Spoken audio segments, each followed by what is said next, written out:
हाल ही में आपने मोदी सरकार के बड़े बड़े विज्ञापन के जरिए ये देखा होगा कि उन्होंने 9 करोड़ किसानों को 18,000 करोड़ रुपए भेजे।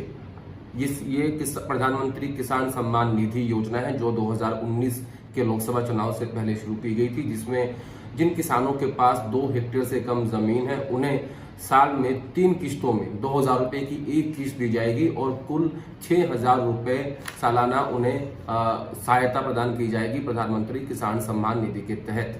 लेकिन अगर इस आंकड़े को आप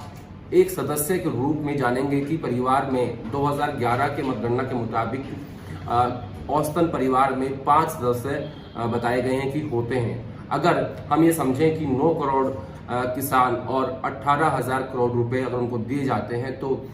5 व्यक्तियों के परिवार में एक व्यक्ति के हिस्से में कितने पैसे आते हैं, अगर आप ये जान जाएंगे तो आपको बड़ा आश्चर्य होगा कि इतने कम पैसे में कोई भी परिवार, कोई भी व्यक्ति अपना गुजारा कैसे कर सकता है।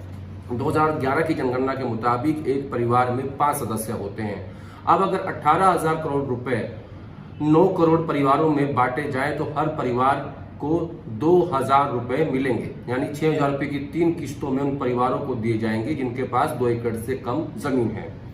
5 लोगों में औसतन 2,000 रुपए बांटे जाए तो एक के हिस्से में 400 रुपए आएंगे।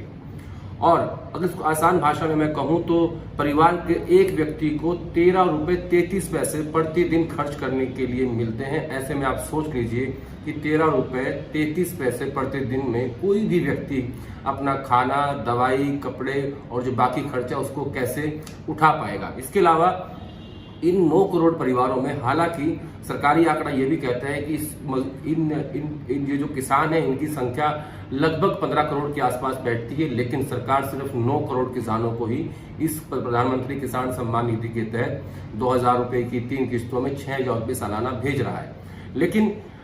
ऐसे बहुत सारे लोग हैं, मजदूर हैं, खेतिहर हैं, जो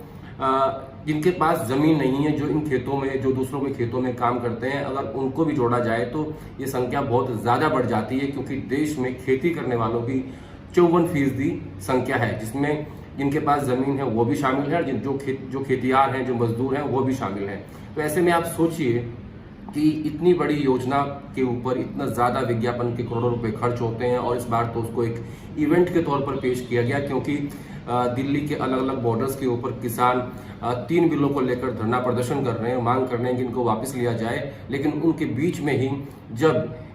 इस स्कीम के तहत, इस योजना के तहत किसानों को 2,000 रुपए भेजे जाने थे, तो उसका एक बड़ा प्रचार तंत्र उसके पीछे लगाया गया और ये बताया गया कि ये सरकार किसान हितैषी है, कितना चिंतित है किसानों के विकास को लेकर, क्योंकि बार बार वो कहते हैं कि 2022 तक किसान की आय दोगुनी हो जाएगी। लेकिन इसी तरीके से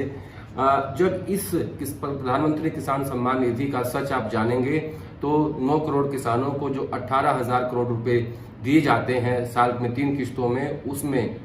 एक व्यक्ति के हिस्से में 13 रुपए 33 पैसे आते हैं, और इस 13 रुपए 33 पैसे में कोई भी व्यक्ति अपना घर कैसे चला सकता है, वो रोटी कैसे खा सकता है, उसकी दवाइयाँ कहाँ से आएंगी, उसके बाकी खर्च कहाँ से उठेंगे। तो ये बहुत बड़ा एक सवाल है इस सिस्टम के ऊपर कि क्या प्रधानमंत्री किसान सम्मान निधि महज एक मजाक है या सही मायने में वो किसानों की मदद करना चाहते हैं। इसके अलावा आपने अक्सर सुना होगा कि ये जो 3 कानून है, इसमें जो बिचौलिए हैं उनको दिक्कत है, इसमें 2022 तक हम किसान की आय दोगुनी कर देंगे। हाल ही में ऑल पार्टी मीटिंग में प्रधानमंत्री जी ने कहा कि किसान और सरकार के बीच एक फोन कॉल की दूरी है, और उसके बाद बैरिकेड्स लगा दिए गए बड़े बड़े और सड़क पे कील गाड़ दी गई। हालांकि आज उनको दिल्ली पुलिस ने हटाया भी है, लेकिन वो जो दूरी है वो कब कम होगी इसे समझना बड़ा मुश्किल है, क्योंकि 26 नवंबर से लेके और आज फरवरी की 4 तारीख है, आज तक किसान जो है वो दिल्ली के अलग अलग बॉर्डर्स पर बैठे हुए हैं और उनकी एक ही मांग है कि तीनों कानून वापस लिए जाएं। लेकिन सरकार की तरफ से अभी बातचीत शुरू नहीं हुई है। 150 से ज्यादा किसानों की मौत हो चुकी है, और 26 जनवरी की जो घटना हुई थी जिसमें दीप सिंधु, जो कि जिनके बाद में फोटोग्राफ्स बाहर आए किसानों बीजेपी के नेताओं के साथ, उनको अभी तक गिरफ्तार नहीं किया गया है। वो हर रोज फेसबुक लाइव करते हैं और